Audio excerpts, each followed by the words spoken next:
আকৌ এটা নতুন ভিডিঅ'লৈ আপোনালোকক স্বাগতম জনাইছোঁ। আজি প্ৰশিক্ষণৰ 28 নম্বৰ দিন। আজি আমাৰ প্ৰশিক্ষণত ECC কাৰিকুলাম তথা পাঠ্যক্ৰমৰ বিষয়ে আলোচনা কৰা হয়। বাইদেউসকলে ধুনীয়াকৈ কেনেকৈ আমি কেন্দ্ৰত সৰ্বাংগীন বিকাশৰ বাবে শিশুসকলক আগবঢ়াই নিব পাৰিম আৰু কেনেধৰণে কাৰ্যকলাপখিনি কৰা হ'ব তাৰো ধুনীয়াকৈ আমাক বৰ্ণনা দি উদাহৰণসহ বুজাই দিয়ে। তাৰে কেইটামান ভিডিঅ' মই প্ৰস্তুত কৰিছিলোঁ যাতে আমাৰ বুজাত সুবিধা হয়। চাওকচোন বাৰু ভিডিঅ'কেইটা।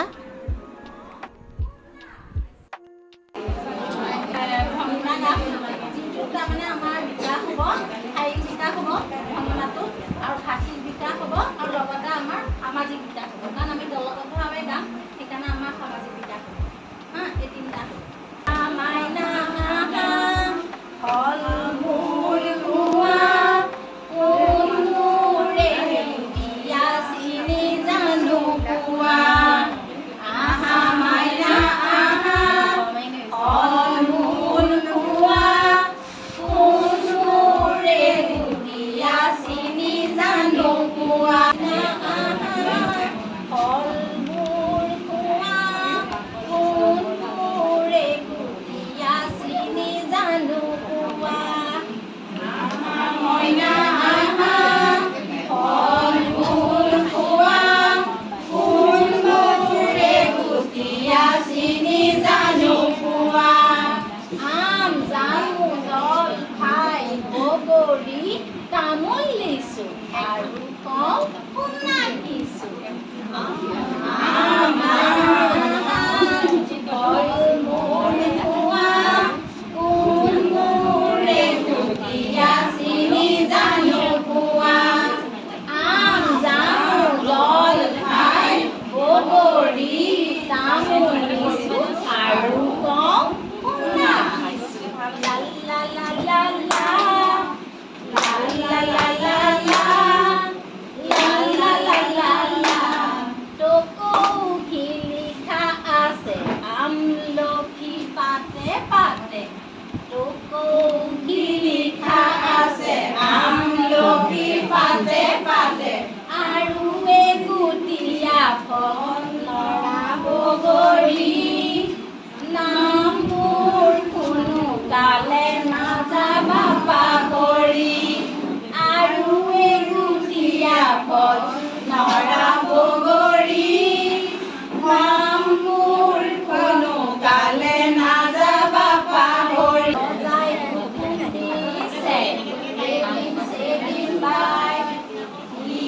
হুকুম দিছে এদিন সেদিন বাই। আম এটা বিচাৰিছে এদিন সেদিন বাই। আম লোৱা গৈ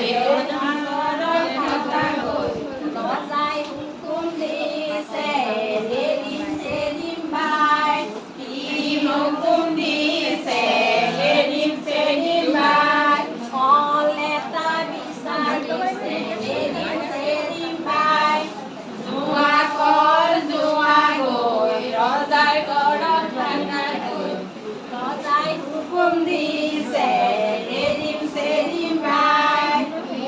হুকুম দিছে এদিন সেদিন বাই। আপেল এটা বিচাৰিছে এদিন সেদিন বাই। যোৱা আপেল যোৱা গৈ ৰজাৰ ঘৰত থাকাগৈ। ৰজাই হুকুম দিছে এদিন সেদিন বাই। হুকুম দিছে এদিন সেদিন বাই। কমলা এটা বিচাৰিছে এদিন সেদিন বাই। যোৱা কমলা যোৱা গৈ ৰজাৰ ঘৰত। দলীয় খেলৰ যোগেদি কেনেকৈ শিশুসকলক ফল মূলৰ নাম আৰু শাক পাচলিৰ নাম শিকোৱা হ'ব তাৰো এটা চমু আভাস দিয়া হয়। কেনেধৰণে শিশুসকলে বল দলিয়াই এটা শিশুৱে এটা ফলৰ নাম কৈ আনটো শিশুৱে দুটা ফলৰ নাম ক'ব, ৩ নম্বৰজনে ৩টা ফলৰ নাম ক'ব। এই দলীয় খেলটোত শিশুসকলক শাক-পাচলিৰ নাম কাণত মনে মনে ক'ব লাগিব আৰু এজন শিশুক চকুত ধৰি সেই শিশুটোক দিয়া নামটোৰে মাতিব লাগিব আৰু তেনেধৰণে শিশুসকলে ইয়াত শাক-পাচলি বা ফল-মূলৰ নাম ভালদৰে শিকিব পাৰিব। ইয়াত সামাজিক বিকাশৰ লগতে শিশুসকলৰ ভাষাৰ বিকাশ ঘটিব। আমি কৰ্মীসকলে যিহেতু প্ৰশিক্ষণ লৈ আছোঁ, গতিকে কৰ্মীসকলে শিশু হৈ লৈছোঁ।